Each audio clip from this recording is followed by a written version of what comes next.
Okay, the recording started, Steve. Okay, good morning, members. I'd like to welcome you all to this meeting of the Pensions Board on the 6th of July. So apologies for absence, please, Sally. No apologies received. Okay. Item number 2, declaration of interest. Of anybody got any declaration of interest, please? No. No? No. Okay. Item number 3, chairman's announcements. I've got a couple of announcements, Sally, to make. First of all, I'd like to put my thanks to Jack Harris, who's stepped down from the Pension Board, and I'd like to welcome Councillor Pamela Drake to the Pensions Board. It is interesting, Pam, honestly, it is. So that's all I've got to say. Also, members, if you're happy with me, I would like to bring my mistake. I think we should introduce all ourselves because I can see some faces here that I do not know. So if that's okay with you, Sally, I'll start off. I'm Steve Bradwick. I'm the Deputy Chair of the South Wales Fire and Rescue, and I'm Chair of the Pensions Board. Shall we go around my screen? Councillor Drake? Yes, we do a street. Yeah. I'm present. I just want to say, I know I'm new to this, but I used to be on the GMB pension scheme as well. In room 8? So, Alison Reid, Director of People Services, South Wales Fire and Rescue Service. Philippa Bryant, taking the minutes. Richie Prendergast, I'm here as a representative of Fire Leaders Association. And Chris Barton, Treasurer of the Fire Authority. Councillor Smith? Present. I'm a member of this board and have been for some time. Councillor Brown? Good morning. I'm a member of the Fire Authority and the Pension Board. Thank you. Ian Taylor? Trailer, is it? Yeah, it's Trailer. Yeah, I'm Ian Trailer, Service Director of Pensions, Procurement and Transactional Services at Rhondda Cynon Taf Council, and I attend Pension Board to provide members with an update on the administrative activities of the scheme. Dave King? Dave King, representative for the Fire and Rescue Services Association in South Wales. Rob Bailey? Morning, Rob Bailey, on-call rep for South Wales Fire and Rescue Services. Me too. And finally, I'm Sally Chapman, Deputy Chief and Monitoring Officer. Okay. Thank you all for that. I'd like to change the agenda around, please.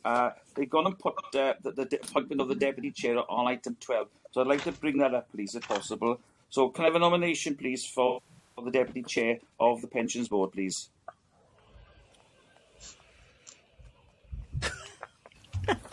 Val Smith, then. I nominate Val Smith, then.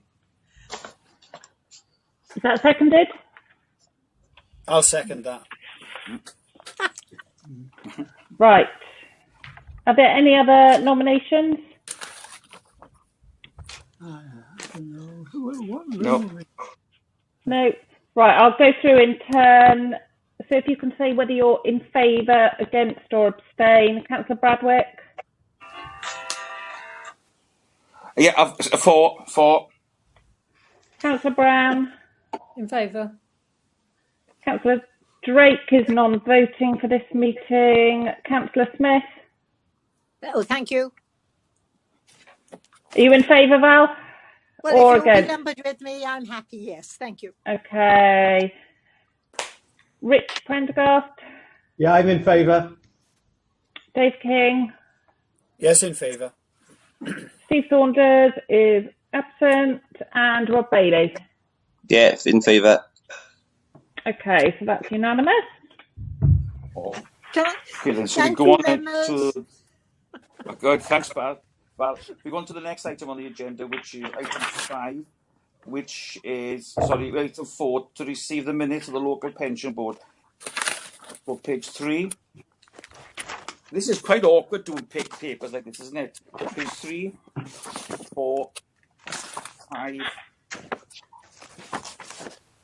and 6. Is everybody happy with those minutes? I'm happy to Yeah. move them, Chairman. Everybody? Good. Yes. Yeah. Okay, thank you ever so much. So we go on to item number 5, the Local Pensions Board Terms of Reference. Alison, that's you. Yeah, thank you, Chair. So we agreed our terms of reference last year and took a look at them just to make sure that they were up to date and accurate. Best practice suggests that we should review our terms of reference annually. And so I think the timing is right to have a look at them again as it's the start of the new municipal year. So I guess the floor is open. I think for me this not only serves as a let's just take stock of our terms of reference, but a good refresher for us as board members to understand the role and the objectives of the board. So, any comments? No, I think it's quite good. It's excellent. Yeah. Chairman, if Yes. can I make some comments, please? Reading through on the Appendix A, and the third paragraph, and the last line, Alison. It's I don't know. It was the merely makes recommendations, which we know. And I thought the merely was a little bit downgrading of us. I don't know. Okay. I don't know what anybody else feels about that. And I've read through, and there were also the initial bullet points when it's saying on number 2, first bullet point in this is secure. And I thought, I prefer ensure there rather than secure. But then on the following pages, we become ensure. So that's me being pedantic, isn't it? Can I ask, Chairman, please, under point 3C of Appendix 1, I was intrigued by I don't understand that one. The independent member selected by scheme manager. Who was that, please?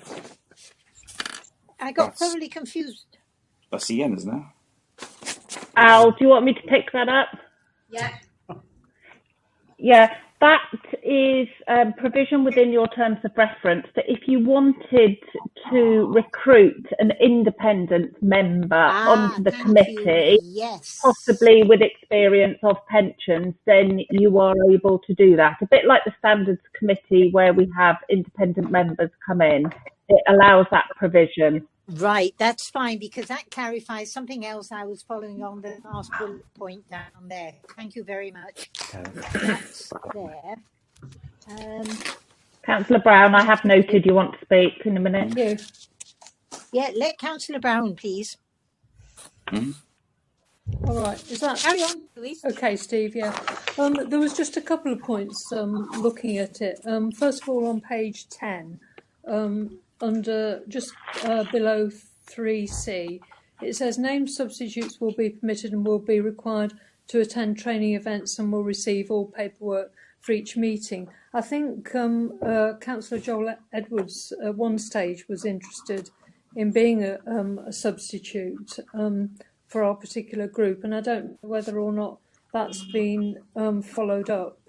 So I'm not sure what his position on this is at the moment, but that doesn't seem to have happened in practice. And the other question I got was on page 12 with regard to the quorum and the problems we're having with that.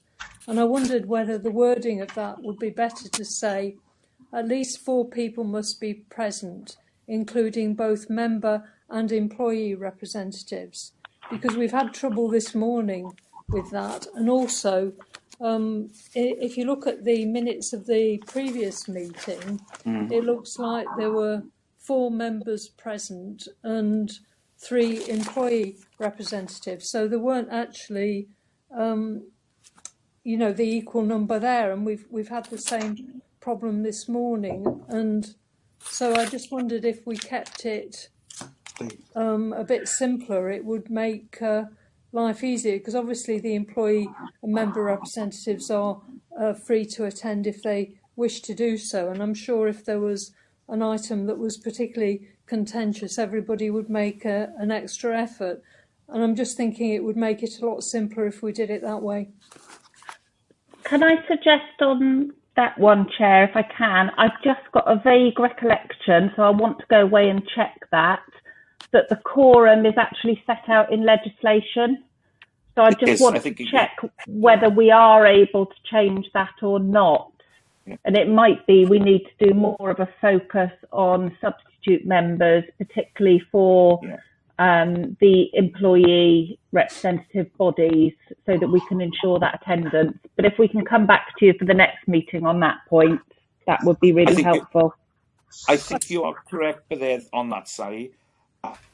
We had this problem a while ago, and I think as a couple of meetings ago, I said for the union reps to nominate a substitute, and I think that did happen, if my memory serves me right, but I'm not 100% certain. Because remember, we had a problem with Alex couldn't make it, and we weren't getting somebody from the full-time firefighters come in. So that's when Steve came along then, isn't it? Yeah, I think it has to be balanced between the two, and I think it's in the legislation. I don't think it's anything we can determine here. Yeah. I think it's a requirement. Yeah, so it is illegal. So perhaps if we take that away, Chair, and then if we are going to require some substitute members, we can then put that training in place for them. Mm-hmm.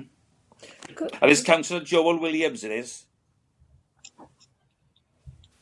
Oh, sorry, yeah. Yes, but it will also be the employee representative bodies as well. So you Councillor Brown and Councillor Smith want to come back in. Yeah, I think it will be worth checking about the chair as well, because obviously normally in meetings, if the chair's not available, then the vice chair takes over, and there doesn't seem to be any terms of reference that cover that particular issue. I mean, it's normally basically read and assumed in any event. Well, that is. But again, it'd be worth checking that. So I just wondered, in terms of the recommendations, Chair, whether or not there could be an extra point about looking into those particular issues of substitutes and the quorum, bearing in mind the problems we've had. Thank you.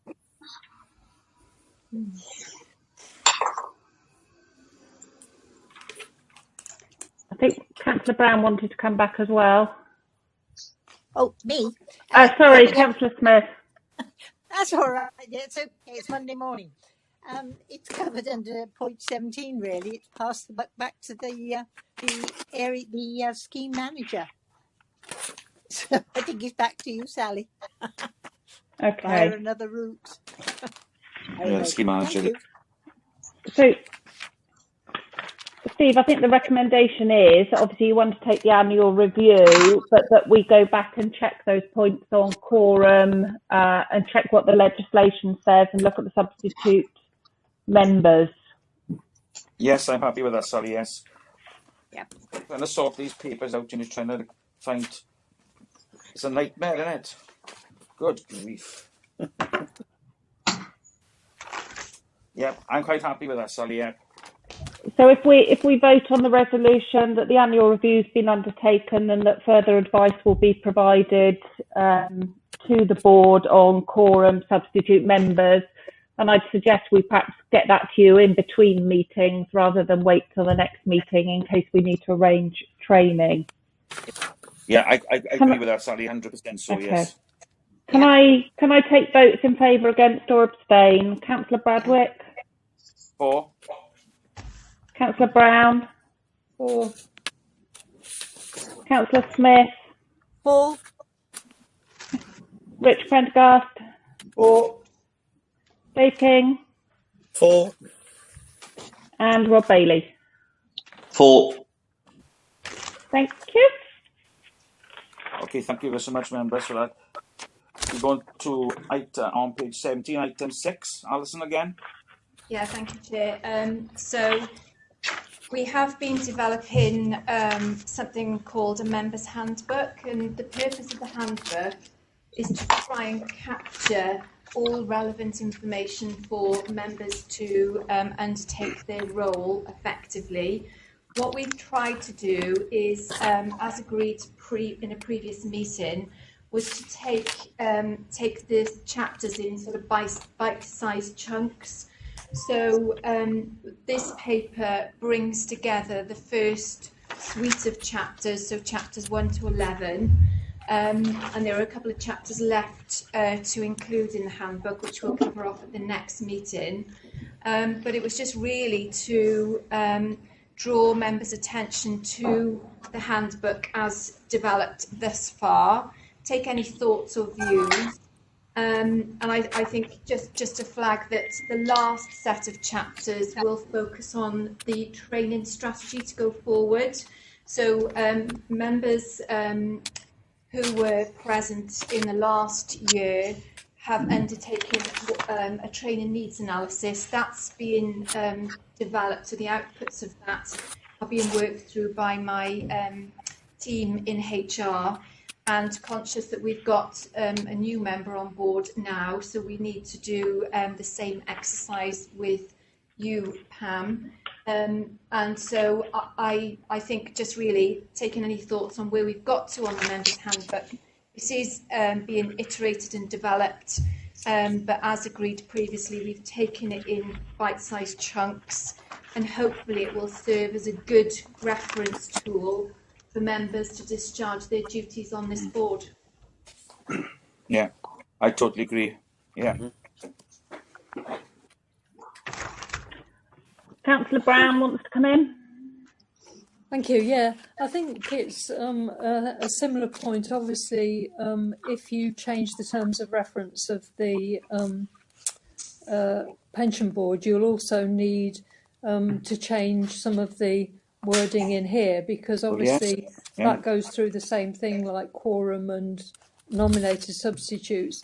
But also on page 30, I think it's on point C, it says one representative selected by scheme manager. I thought that had to have the word one independent representative, and wondered if that should be substituted within it, because that's always the impression I got about the other member. I don't know if that's correct. Thank you. Yeah, perhaps we can check that point when we pick up all the other bits on quorum. Councillor Smith is indicating. Yes, yeah, I'm happy with the report, but in the background, the initial paragraph, I got thoroughly confused. I think if I'm right, it's Appendix 2 includes the first set of chapters, and Appendix 1 contains chapters 5 to 11. But as it was in the evening and a long day, it could be me. But I got thoroughly confused, Alison. Okay. So the new chapters were 5 to 11, and the previous chapters that were agreed during Appendix 2, and hopefully that's how the appendices have been presented. It's fine, except that in that opening paragraph, I think it should be I could be wrong. Appendix 2 includes the first set of chapters, and Appendix 1 contains chapters 5 to 11. And I could be up and around the bend. It's only a small point. Yeah. It's just for accuracy, if I'm accurate. So I think it's probably in the words in Appendix 2, it contained the set of chapters that were signed off previously, and so first, and then it's probably the other way around. Appendix 1 are the new suite of chapters. So yeah, when you read it once and then you read a second time, you sort of think, hello, thank you very much. Is everybody happy with that? Everybody? Yes, Chairman. Yep. Yeah. Well, the recommendations are on page 17 with the adjustments and whatever. So is everybody? So can we vote on that, please, Sally? Yep. Councillor Bradwick? Yes. In favour? Yes, in favour, yes. Okay. Councillor Brown? Yeah, apart from obviously needing the amendments as previous. Yeah. Yeah. Councillor Smith. Agree. Richard Pendergast. Yeah, in favour. Dave King. In favour. Rob Bailey. In favour. Thank you. Okay then, we're going to item number 7. Alison again for you, sorry. I think it's Alison and Ian. We do this together. So Ian is going to cover off the data. I'm just to flag, there were a couple of areas that I think we would probably want to delve into, and looking at the Appendix 1 in particular. Yeah, there were some actual outturns there that were less than 100%. So I think, Ian, if you could focus on those in particular, that would be really helpful. Yeah. Okay, happy to do that. Obviously, this, in accordance with the SLA, the following report sets out the activity and performance for the period. Appendix 1 and 2 sets out some of the actual outturn as mentioned, and Appendix 3 the overflow. So if we move to Appendix 1 on page 43. What's this one? So this is the actual annual outturn for the whole year for this particular scheme. So that's scheme 90. And in terms of that scheme there's obviously some underperformance there in regard to the percentage of retirements from active membership processed within 5 days. I've had a look into this one, and it refers to a case back in June 19 where there was one case which was over target. I've looked at the timelines in relation to that, and it took us 9 days to complete rather than the 5 days. It was a more complex case with scheme pays, and there was a temp promotion that was in the mix there, and that made the actual calculations around that one a little bit more complex, and that's why it took longer to actually do. So that's where that actual underperformance has occurred. As I said, these are the annual figures now. This is the annual outturn on this one. On page 44, there's some underperformance there again. I think in terms of this scheme, and in relation to transfers processed within 10 days. Again, looking at the information we have on there, it referred to two cases, two specific cases, which were back in November 19. Which were both over target, unfortunately. And looking at the individual cases, these were complicated cross-border calculations that resulted in that transfer process being delayed. It's probably worth noting in relation to that transfer, that wouldn't cause a detriment to the individual scheme member in relation to the delay. So I think it's clearly more important that the calculation is accurate and followed through. Sometimes that does take a little bit longer because there are some discussions to be had with another pension body, then it's important clearly that we get that right. So that's where that underperformance actually came from. Happy to take any comments on that. Otherwise, I'll move to the next appendice. I haven't got any comments. Councillor Brown. Yeah, thank you. Yeah, I just wondered, I mean, obviously these are the figures for 1920. I just wondered if there's been, what the situation is 2021. I'm not sure if it's the tax year or the calendar year that you're working on. I presume it's the tax year, is it? So there's probably not a great deal of information at the moment. And I think, Councillor, that's reflected now on Appendix 2. So if we move on to Appendix 2, what I'm recommending for board next time is from this point onwards is this new layout. It's what we've introduced at RCT for the local government board, pension board, and we thought it would be helpful because it provides a monthly performance indication on a monthly basis. You can track back at each pension board rather than it just being cumulative figures at a particular point in time. So it'll give you every month moving forward.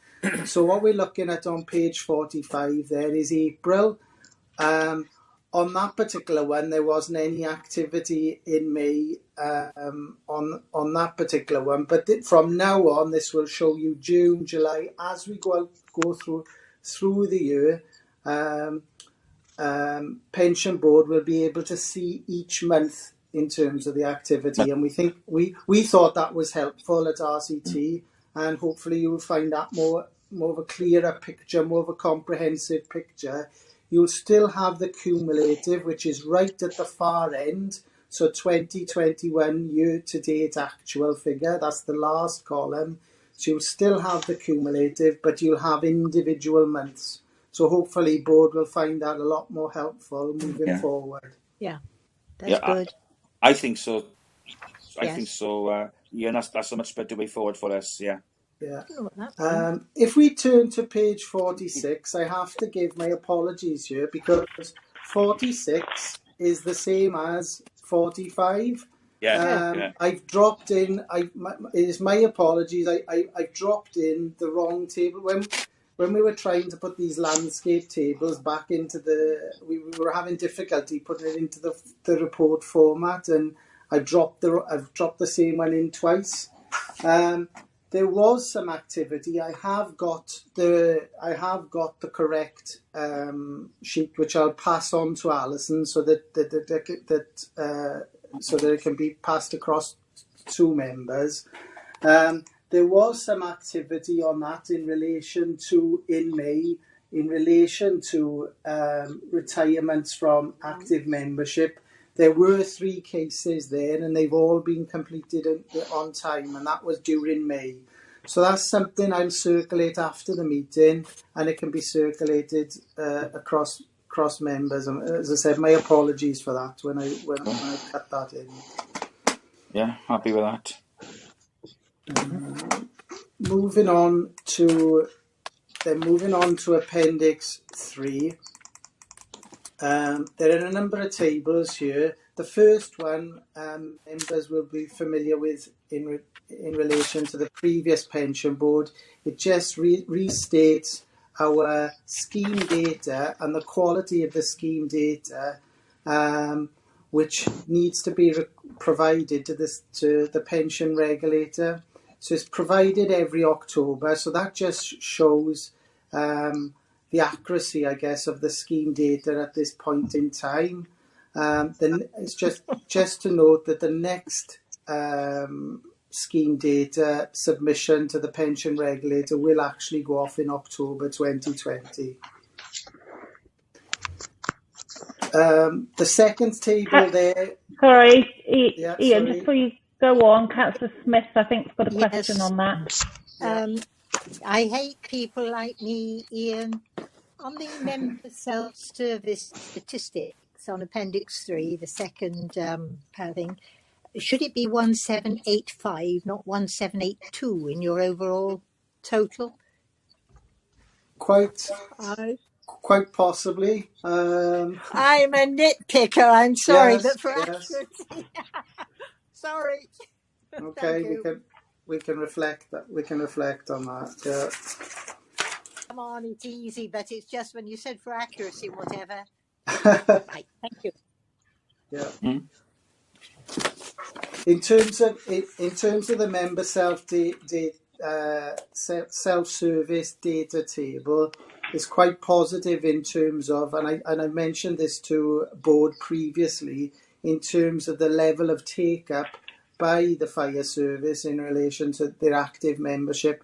we certainly haven't got these kind of numbers in terms of our local government scheme. So clearly the active membership are using the self-service functionality that's provided out there, and hopefully over time then that will increase our pensioners as our active members transition into retirement. So it's really positive numbers there. Finally, I suppose right at the bottom there are some.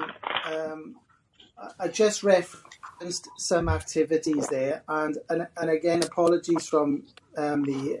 Looking back on it, reading back on it, there are quite a number of acronyms there in terms of the mix. So apologies, and they will be written out in full for previous boards.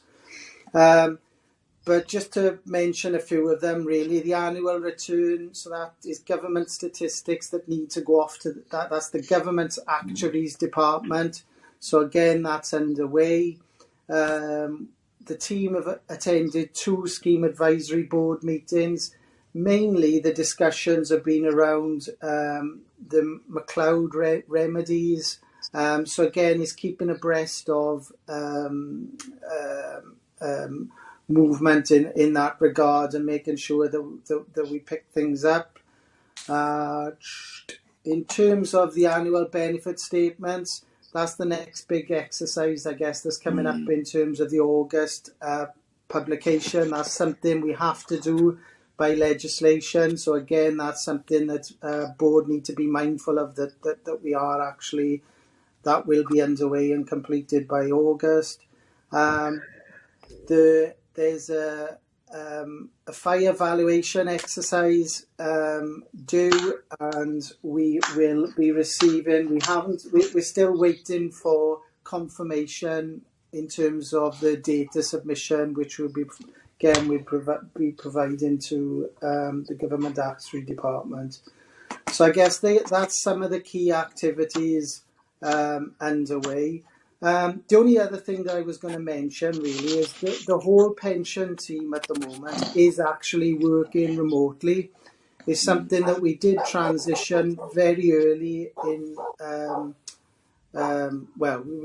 We transitioned to home working during the 23rd of March, and all those activities seem to be going well. There were some initial delays as we tweaked our processes to accommodate home working, but hopefully just to give board some reassurances really that our activities, we are still carrying on and undertaking the activities as we would normally in the office.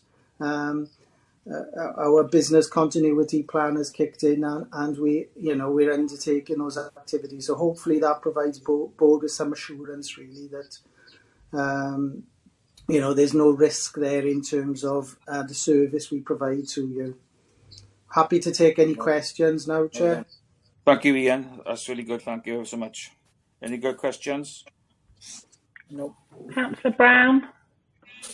Yeah, thank you. I noticed in the HMRC tax queries is under administrative activities. Does this, but there isn't any sort of time assessment of that, because I think quite often people are given sort of 1250, which is the 12,500 allowance, and they might be having other income from elsewhere, which causes complications. So how quickly are they sorted out? Because obviously the difficulty is you don't know whether or not somebody's got any other income from anywhere else.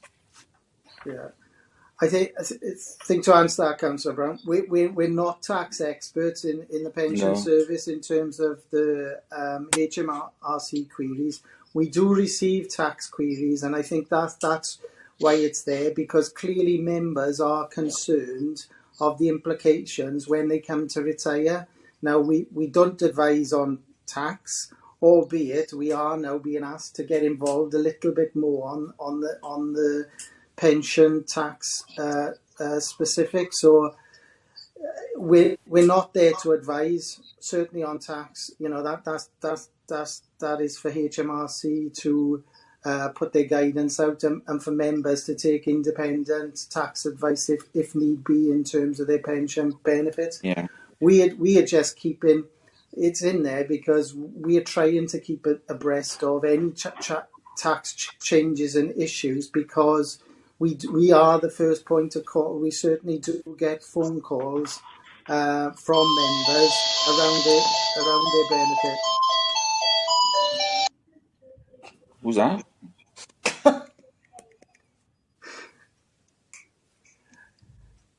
Councillor Brown wants to come back in. Yeah, just I was just thinking that obviously one of the main things that they often need to have is sort of the tax employer references. You know, if they contact HMRC themselves, I presume they're clearly set out when they get the pension details at the same time.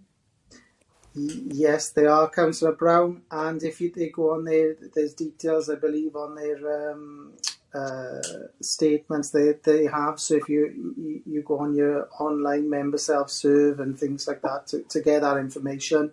We also have a help desk, so they are the people that are receiving these tax queries, and I understand some of the frustration, I suppose, with scheme members around the tax side of things.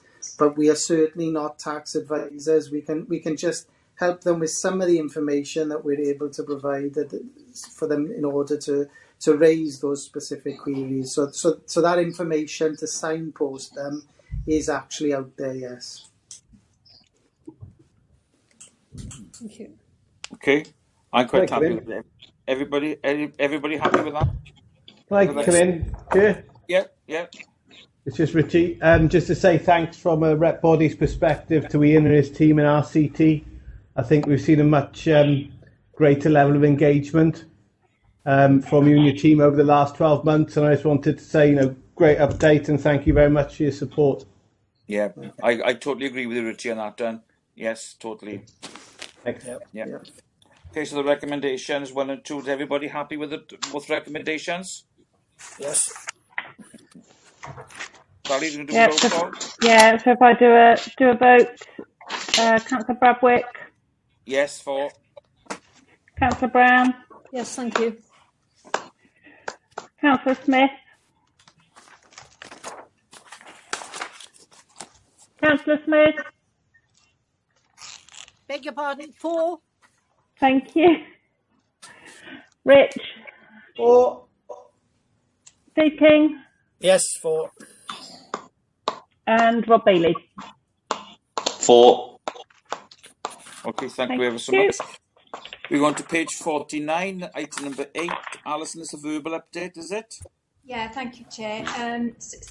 The reason why this is a verbal update is because the PPA outcome from the Ombudsman was issued in 2 parts. The first part, and this is in relation to protected pension age, was issued a few months back, covering the first 2 cases, and the third part only recently was issued by the Ombudsman.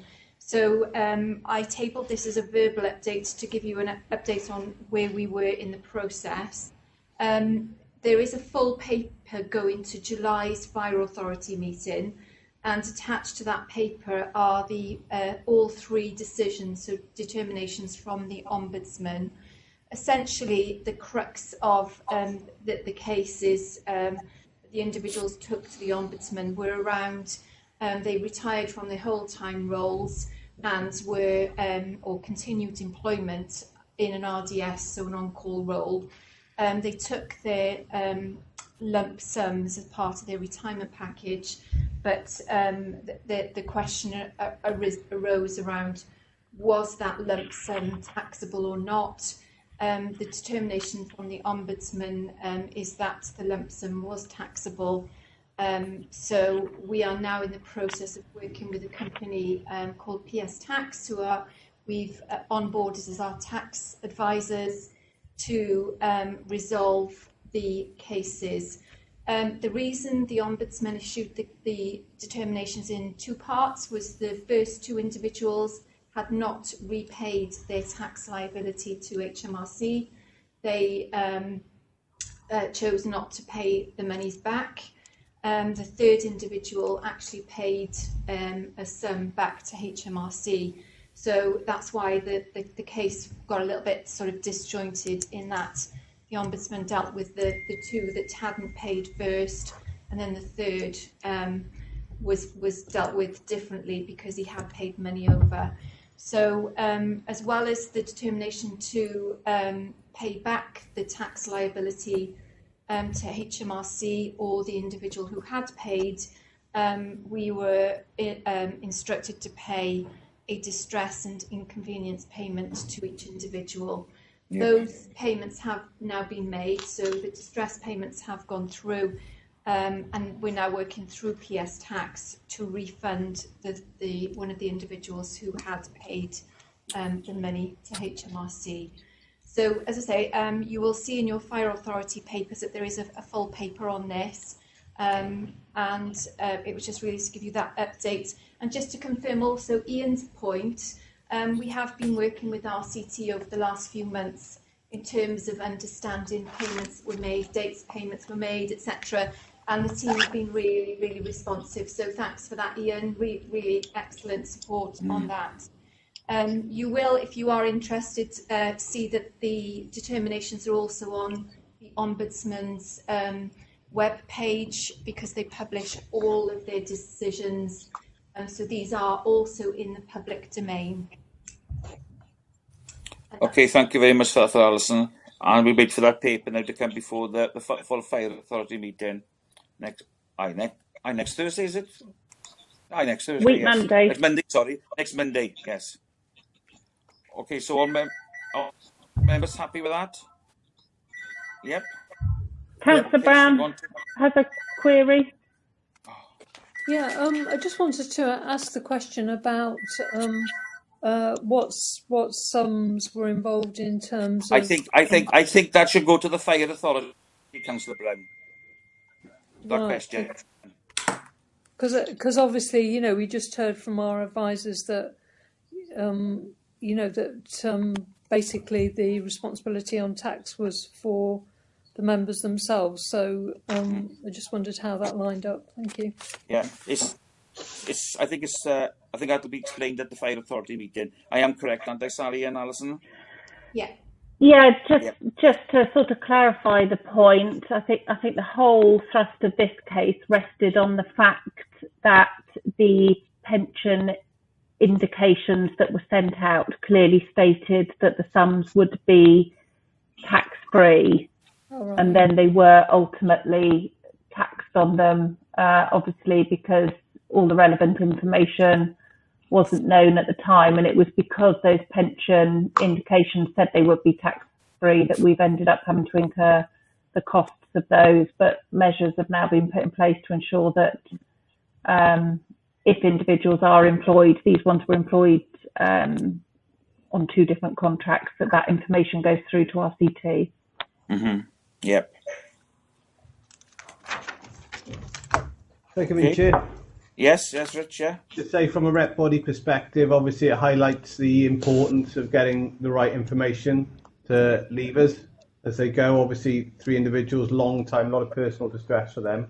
But we welcome the conclusion of this case. Mm-hmm. And it shows the importance of the link with Ian and his team and and the service getting that right information. Yeah, I totally agree with you, Rich, on that one. Yes, yeah. Okay, so is everybody happy with that verbal update? Okay, we go on to item number 9 on page 51, internal dispute resolution, IDRT. Is that Alison or Ian? Yeah. Alison, is it you? Yeah, thank you, Chair. This paper also forms part of the members' handbook. So I thought it was probably useful to bring it to this meeting.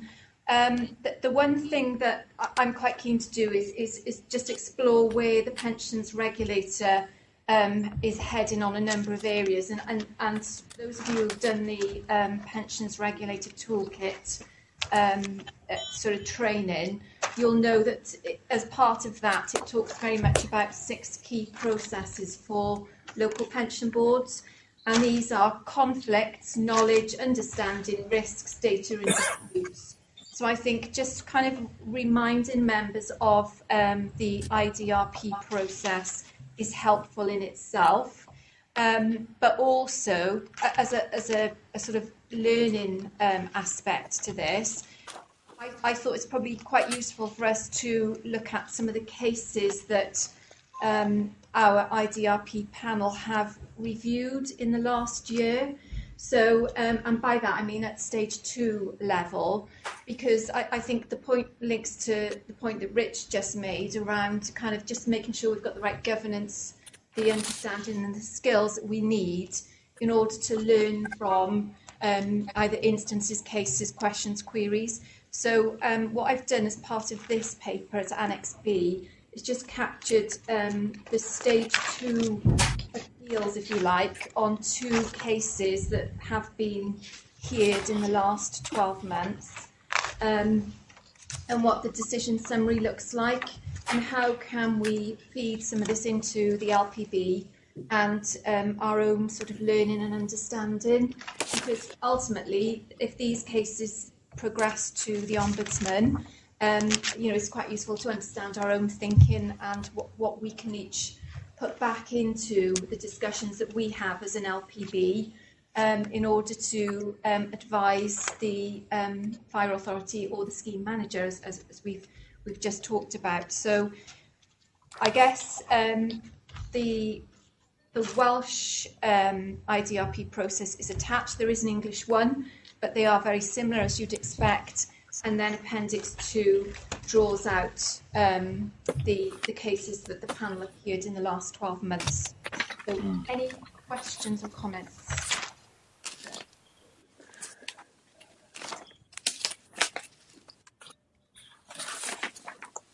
No one's indicating. Oh, Councillor Brown.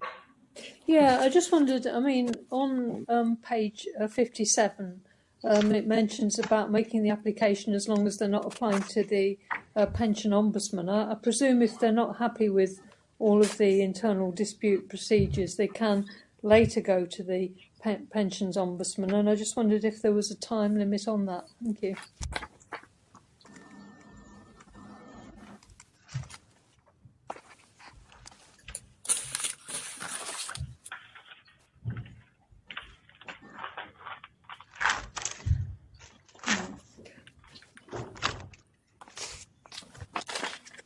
I was looking at page 57, Annex 1, under point 2.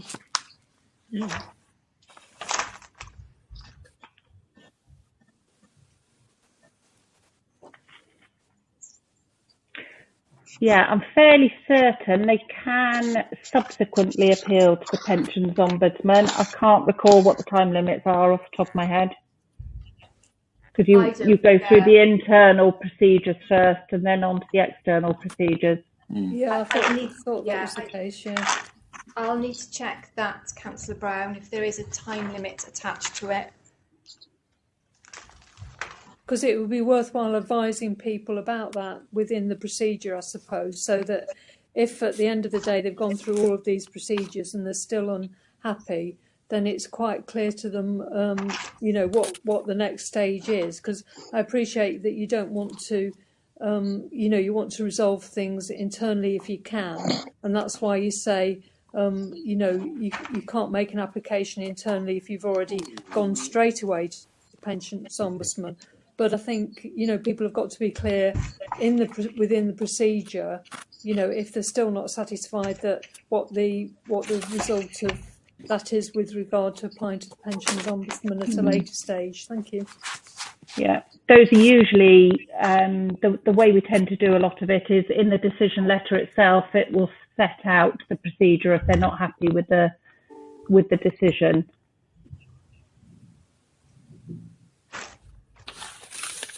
Because I mean, the danger is that they might think that if they follow this internal procedure, then basically they're barred from going for the ombudsman, which isn't the case. So I think it's probably helpful if it's included in some shape or form within the procedure itself, just as a suggestion, really.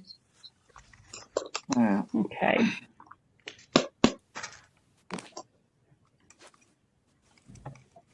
Okay, so is everybody happy with that, the recommendations? With that caveat that Alison will find out what Councillor Bradley just asked. Yep. Okay, Councillor Bradwick?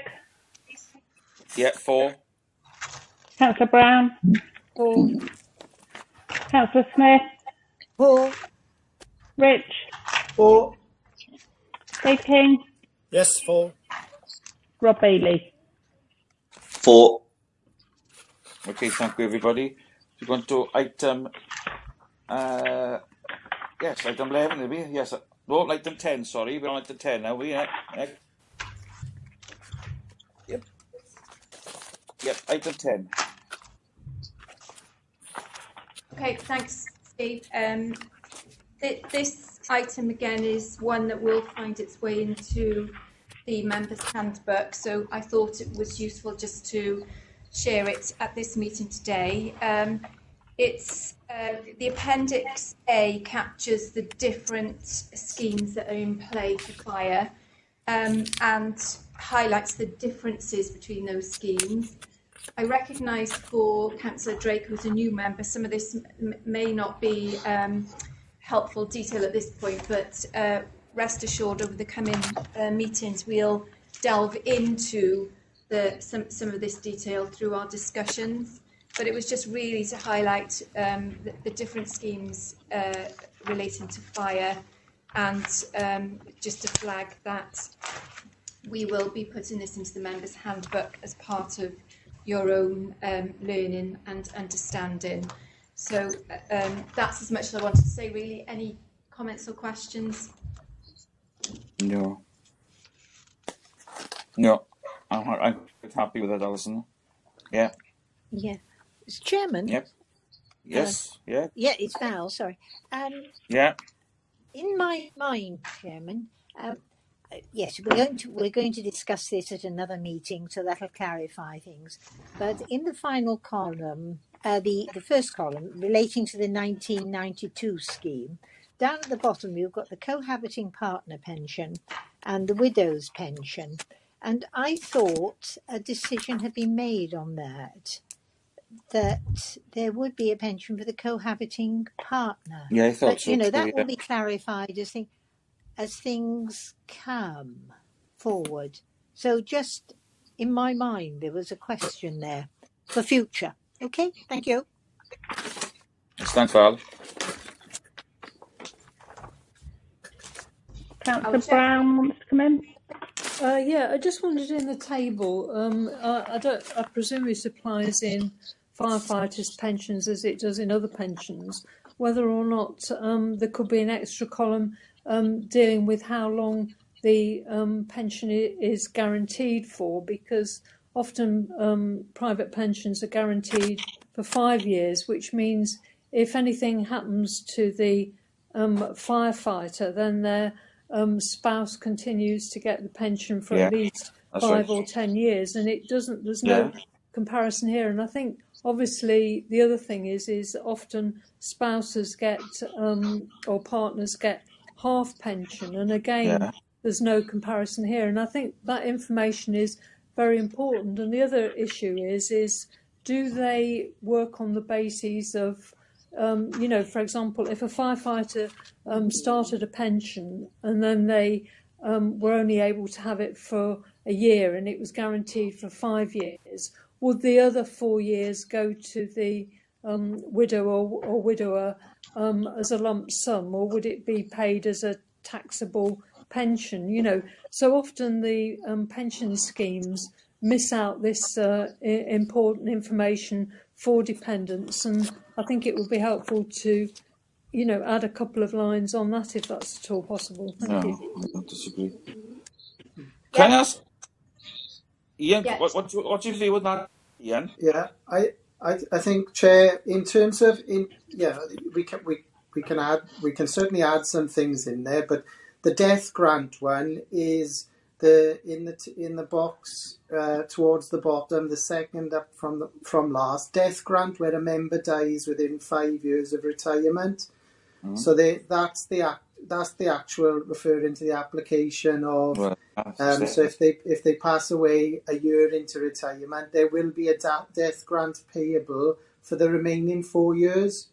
So it's a lump sum of 4 years worth of death grant there in terms of that. So they're saying for 3 of the schemes it applies, for 1 of them it doesn't. So I suppose there is further information, no doubt, that could be added, but certainly this gives a good overview of the actual schemes in terms of how they apply. I agree with you. I'm afraid we're going to put too much. It's going to complicate things more. So I was thinking of. It is certainly complicated by the fact there are a number of schemes in operation, and depending on when people started and where they're in, or it can get confusing. Yeah, that's my concern. But it certainly gives a good oversight, overview in terms of the schemes that are in operation here. I think personally it'll over confuse things. That's my own personal view on it. I think that is quite ample. I do. That's my own personal view. So it's up to our members. We got union officials there. What the unions think about it. Rich, go on.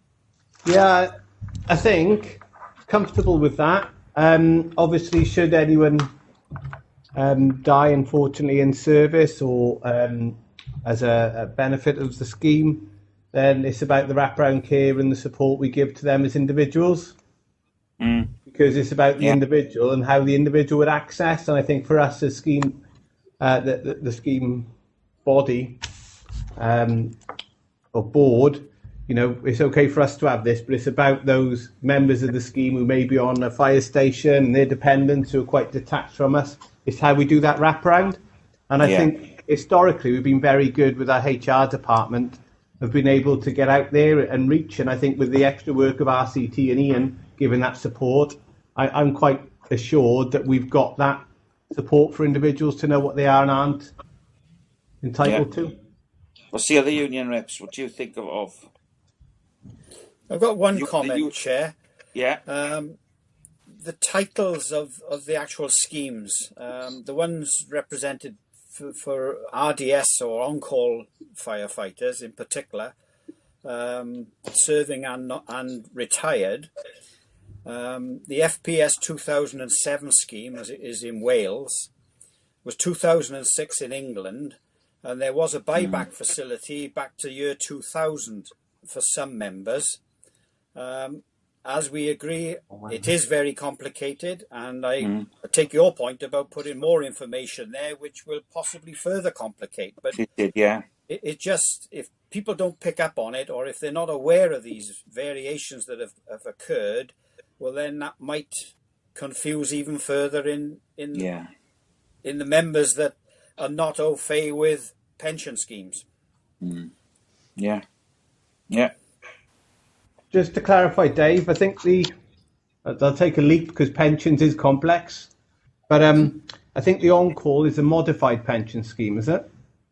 Well, the 2007 is a replacement for the 1992 scheme. Well, I get 2 pensions. To be frank with you, I get a modified payment, and I get a payment from 2006 that I bought back to 2000 to take my position on it. Right. Is that buyback on the modified, though? It was buyback on the 2006 or 2007 in Wales. That's my understanding, anyway. Okay. Any other views from the unions? Do you want to come in yet? No.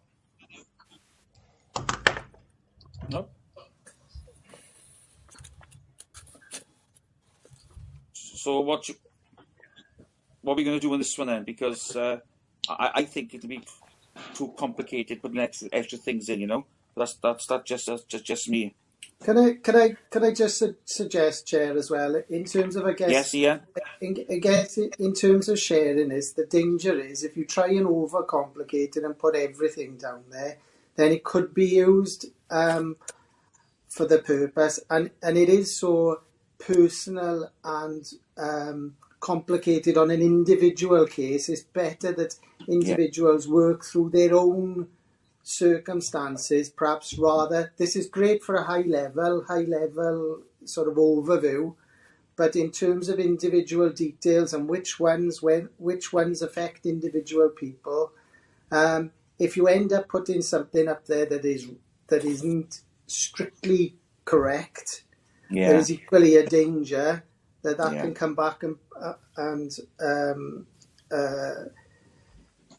implicate yourselves as well in terms of that. It's better that members actually deal with the scheme and go through their individual cases to see where they fit and what, for example, the widow's benefit would be under these circumstances, rather than trying to fit everything in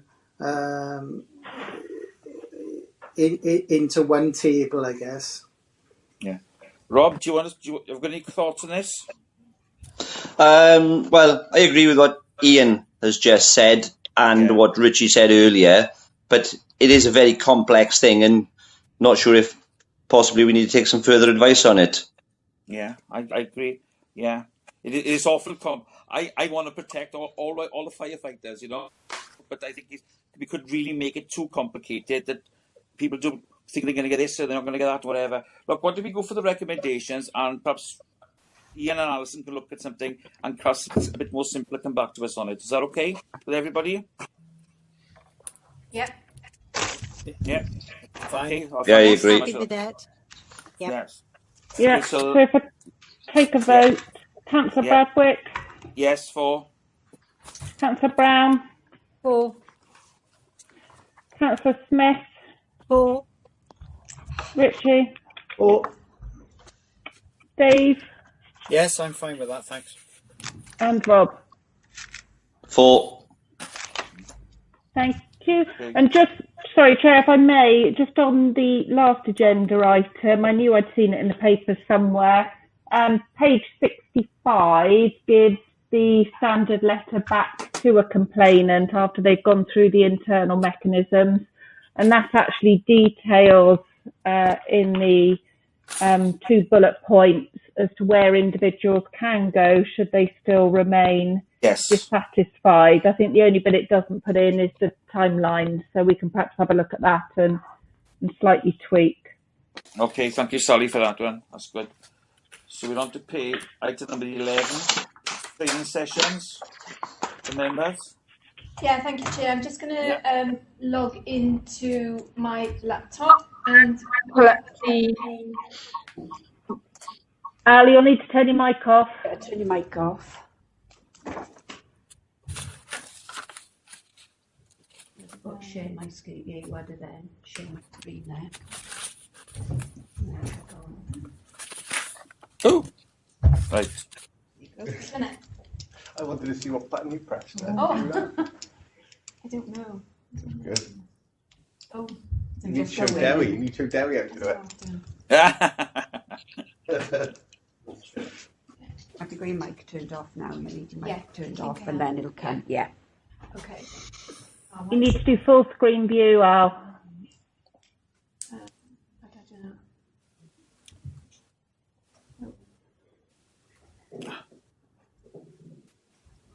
That's a slideshow. Oh. Look, wait. No. Click on view and then slideshow. Yeah. View at the top. Slideshows over.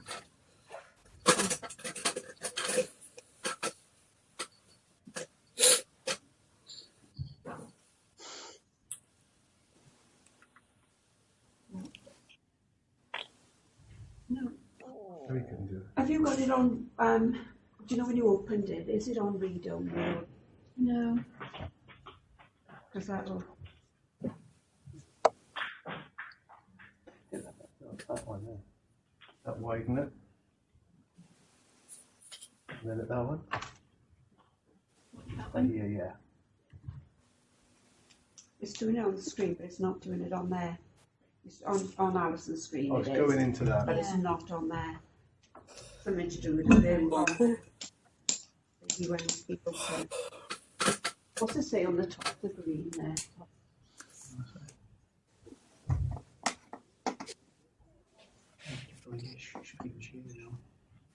It was on Starleaf.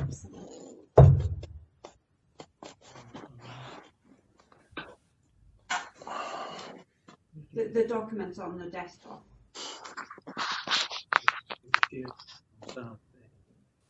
Why can't I see that?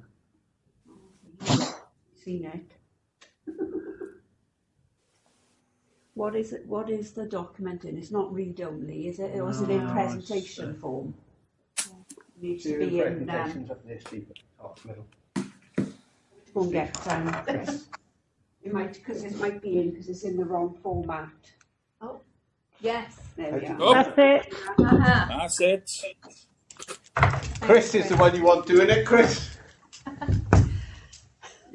There was a Steve in the room a minute ago. I don't know who that is. Right. So to continue the theme that we started in the last round of meetings, which was to have the first part of the meeting agendaed for formal papers, and then the second part of the meeting was to develop our own knowledge, skills and understanding in order to help us discharge our duties as a local pension board. Unfortunately, Kim was going to present this, but she's on leave this week. So you have me, I'm afraid. What I'm going to do is I'm going to take you through, probably for no more than 15 or 20 minutes, just some baseline information that link to some of the discussions we've already had this morning around our roles and responsibilities as members of this board. But then I'm going to conclude with a very short discussion slide around how we develop our agendas going forward, and really just to check in on the format of the agenda that we've used today, and the same format that we've used for the last few meetings. So what I'm trying to do is develop our own skills, knowledge and understanding, check in that we are looking and reviewing the right information in line with the pensions regulator requirements, and so build that picture of, we have the requisite knowledge, skills and understanding to undertake our role, but are we confident and happy that we're having the right discussions as part of this board? So without further ado, what I'll do is I'll run through the slide deck, and perhaps if I could ask you each to make notes of any points, and perhaps we can have a discussion at the end, because you will see as I get towards the end of the presentation, there are a couple of slides that ask a few questions and hopefully will allow us to facilitate a bit of a more detailed discussion. So, conscious that we have a new member join us in the form of Councillor Drake. So hopefully, Councillor Drake, this will also serve as a kind of baseline set of information for you as we, or ahead of your training that we'll organise part of your role on this board. So I guess if I could get this thing to move on. Okay. Frozen now. Sorry, I'm having a technical issue. Oh, thank you. Which one? That one. Okay, so you will have read some of this in the terms of reference. So as an LPB member, your role is not to police, inspect, regulate, report or whistleblow, but it is to advise, guide, help and steer. As identified in the terms of reference that we've just discussed as a previous paper, your role is to provide oversight and assistance to the scheme manager. So this board is not a decision-making body, but makes recommendations to the scheme manager in order to allow it to discharge its own duties. This slide captures in a nutshell the responsibilities of this board, I think, which is to notify the scheme manager of any conflicts of interest. We do that at the beginning of each month every time we meet as part of this meeting. To comply with the Pensions Regulator Code of Practice. And as we start to shape our training strategy going forward, and the work that we started at the last meeting, which was to ask each member to complete their own training needs analysis, one of the outcomes of that piece of work will be to ask members to complete the online Pensions Regulator Toolkit. And I think that will become part of our annual training strategy. And what it does, it covers off the points that I mentioned earlier around, what the pensions regulator expects from LPB members, and what we can each do to enhance our own skills and knowledge to discharge our duties. So other duties or other responsibilities of this board are to gain knowledge and understanding, and we have started to do that through the new reshaped agendas that we put in place in the last few meetings, and also to assist the scheme manager. So who is the scheme manager? Just to confirm, because I think we touched on this a few meetings ago, where we were having a debate about, whose role is it actually to be scheme manager? Well, it is in fact the Fire and Rescue Authority, and it is their role to manage and administer the scheme and any statutory pension schemes connected to it. Each FRA is required to administer the scheme either through an in-house provision or by appointment to a third-party administrator. And that's where Ian and his team come in providing that administration service. Just to confirm the responsibilities of the scheme manager, it is about calculation and payment of benefits, decisions, discretions, disclosure of information, keeping correct and appropriate records, making sure the internal controls are correct and accurate, following the internal dispute resolution procedure. We've just talked about that as part of this meeting, reporting any breaches of law, and ensuring statements, reports and accounts are accurate and up to date. The internal dispute resolution procedure, I've shared that in the paper as part of this meeting, and as I said, that there is one for England, but the Wales one replicates the English arrangement. Breaches of law, who should report these? Any of these stakeholders should report what they consider to be a breach of the law, and there is specific guidance on the pension regulator site, which you will cover as part of your training, arising out of the training needs analysis work that we're doing. There's also SAB, so Scheme Advisory Board, provides information and guidance on this as well. And then funding, looking at Mr. Barton, Treasurer, across the table, the top-up grant that we received from Gov covers pension payments only, and it does not fund the administration and management of the scheme. So that's found as part of our normal kind of funding arrangements as a service. And so where employers pay a levy, FRAs have to fund pension costs arising from the administration and management of the scheme from their operating. Just to flag the different scheme managers and administrators across the UK. Wales has 3 scheme managers, so obviously South, North and Mid, 2 administrators and 1 software house provision. You can see England has a large number of scheme managers and so on. And then I thought it's just probably useful for us as a board, because I think this will help us shape our agendas also going forward. And this slide in particular was one that I picked up as part of my training with local government association around pensions. And I thought I would share it because it does allow us to just take stock of where we are as a board. So, is there a natural home for pensions? Yes, there is.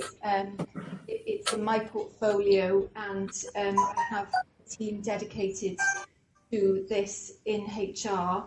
And in terms of monitoring pensions, we provide an annual report to Fire Authority, and our chair, Steve, is in touch with the Fire Authority and chair Tudor Davis. So, that there is that link back into Fire Authority. Does the board have an understanding of risk? I think, again, as part of our learning and development over the next few months, and with probably Ian's support, we might want to think about specific risks that we should capture, either as part of our board discussions or that we need to escalate up to the Strategic Risk Register for Fire Authority. That there will be some coverage of risks associated to pensions in our Strategic Risk Register already, but it's just kind of, do we as a board have a clear view of risk for the service and in relation to pensions? And what escalation procedures are there? Again, board minutes and discussions are shared with the Fire Authority, and an end of report is compiled. But there may be more that this board requires or wants in terms of information or input into that end of year report. So I guess it's a question for us to discuss and have in our minds over the year ahead. And then the final slide, this also was a slide that I picked up from the LGA training that I did. So, and it kind of links to the thinking that we've had around our agendas. So, does the board feel that it's getting enough information around what's coming out? So what are the developments on pensions? How can we make sure the board is abreast of any, looming cases that may be coming out?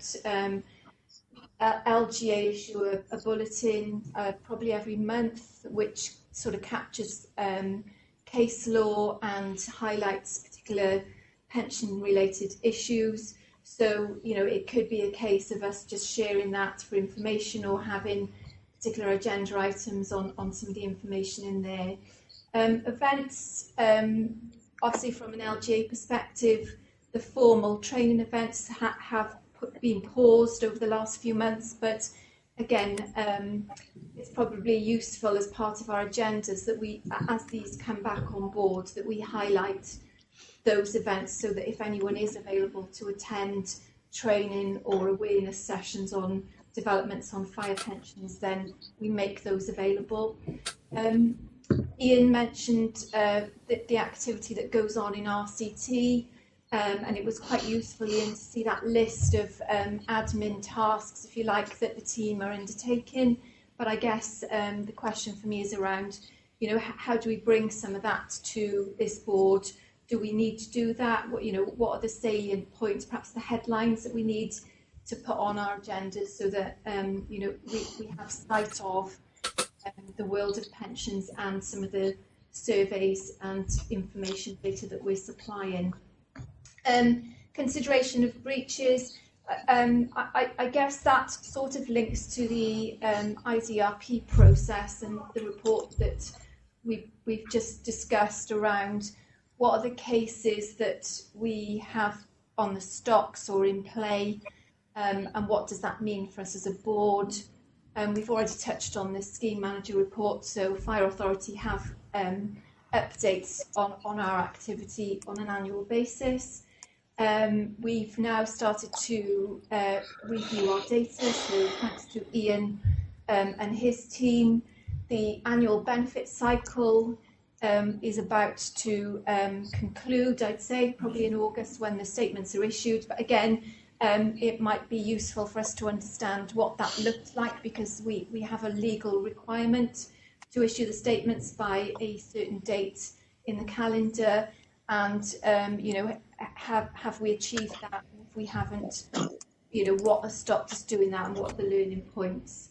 So I guess I'll pause there and take any questions, but I just thought it was useful to get us all onto the same page in terms of our roles and responsibilities, what the roles and responsibilities are of the scheme manager or fire authority, and how we shape our agendas going forward, or is there more that we can be doing, we want to be doing as a board, just to kind of allow us to undertake and discharge our duties as a local pension board. Well, thank you for that, Alison. Excellent. Yeah.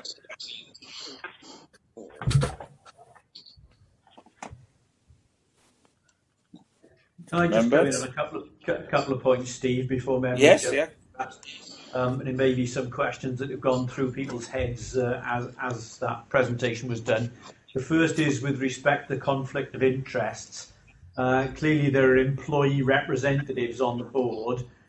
Just to say that in their role as employee representatives, they don't have a conflict of interest. That's correct. As employees, because they are representing the wider employee group of people, not just their own sort of personal interests. So in that respect, that's not a specific conflict of interest with their seat on the board. The second thing to point out, Al mentioned risk during her presentation. Of course, many funds, many pension schemes and local pension boards have a fund which involves investments and investment risk. That isn't the case with the fire service scheme, because it's an unfunded scheme. So that aspect of risk is sort of not something that we consider. It's more about the risk of properly administering and operating the fund in our respect. Yep, you're quite correct there, Chris. I think Councillor Brown's indicated she wants to come in. Yeah, I think you mentioned about it, information in the presentation, and unfortunately I haven't yet read the Fire Authority papers for next week, but I was thinking it might be helpful. I'd be interested in having the links to the relevant pension ombudsman decisions, or possibly a summary of those would be helpful. Yeah, I can sort that for you, Councillor Brown, no problem. Thank you. I think from memory, they're attached in full to the paper anyway. Are they? I didn't know, because you were quite correct, Sally. They are. Yes, they sorry. are. We did attach them. Yeah. But I mean, yeah, should that be to the pension board first rather than to the fire authority first? No, they don't. I don't think they were received in time, but also they go to the fire authority as scheme manager. Yes, that's correct.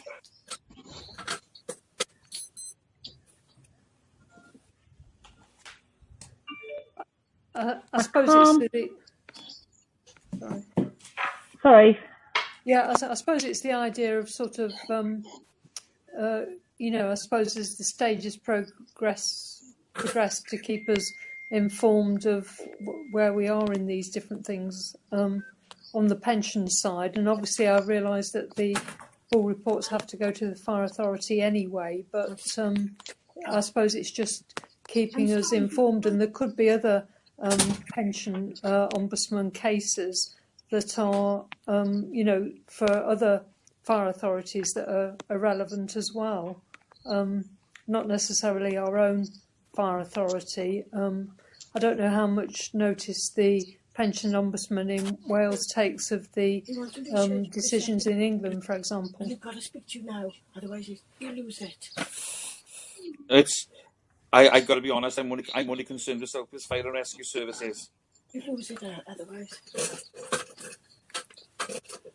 I think just for clarification as well, we don't tend to get any updates from the Ombudsman as they're doing progressing through individual cases. They may write to us to ask for specific information, but we get nothing through then until we get the decisions through. Oh, so you don't get any likelihood of when the decision is likely to come? No, nothing. All right. Nothing. No, nothing.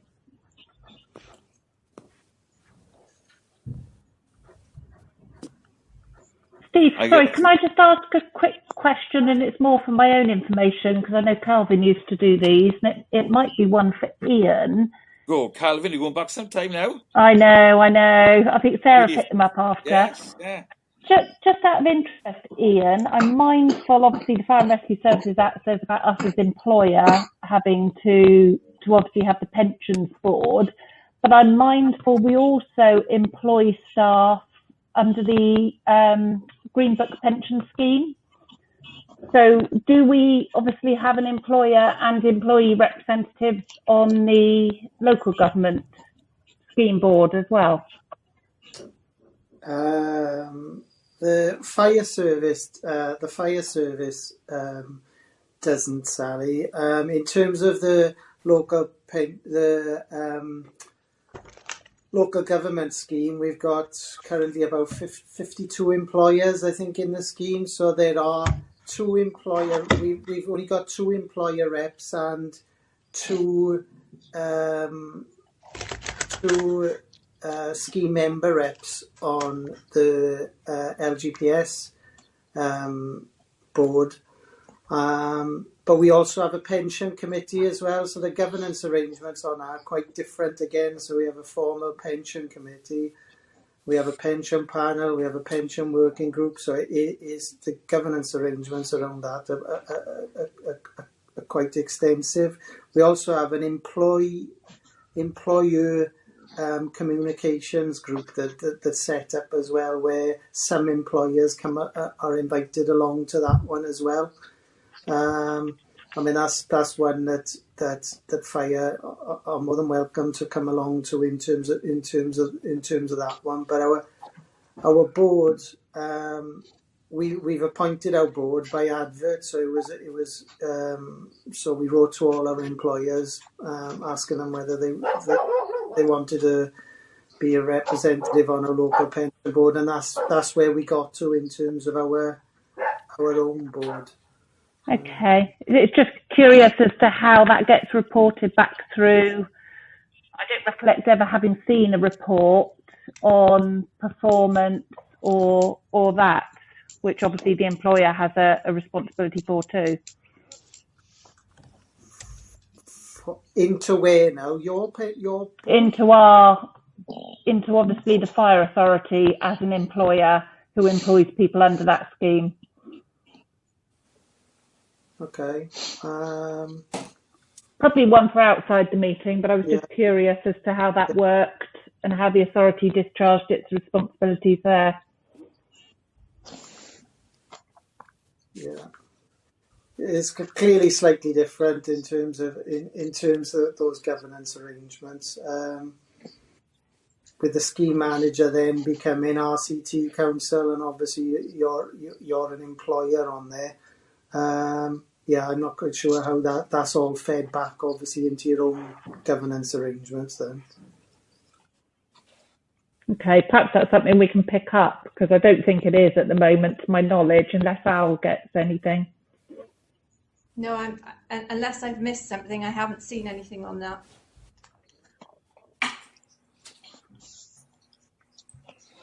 I can pick that up with you separately, Ian, if that's okay. Yeah, that's fine. Yeah. Anybody else got any more questions?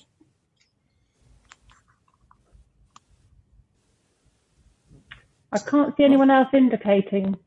No? I would say, Chair, on risk, if you don't mind, is in terms of our local pension board for the LGPS scheme, we do take a separate risk register on the pension fund, and yes, it's predominantly because we do deal with investment, so there are, I suppose, more risks to include into a separate pensions risk register, but that risk register is different to the corporate RCT risk register. So that's something that this board may want to consider in terms of some risks. You obviously mentioned the some already going to the fire authority one anyway, but that's something based on what Alison's shown us today. Is that's something that you may want to consider around some of the, even if it's the administrative risks that my team do, whether I've got sufficient staff to undertake it and things like that. You may want to monitor that on a regular basis. That's a good idea, Ian. Yes. Or we leave that you and Alison's capable hands, and that can come back to us for our next meeting. Is that okay? Yeah, no problem. That's fine. Yeah, I think that's a good idea. Yes, yeah. Okay, so if nobody got any other questions, thank you ever so much for that, Alison. We go on to the next item then, which is the forward working programme. Sally? No, that's Alison again. Oh, it's Alison, sorry. I keep on forgetting. See, sorry. I'm getting old now. Right, thank you, Chair. So I'm on 2 pensions. But not firefighters' pensions.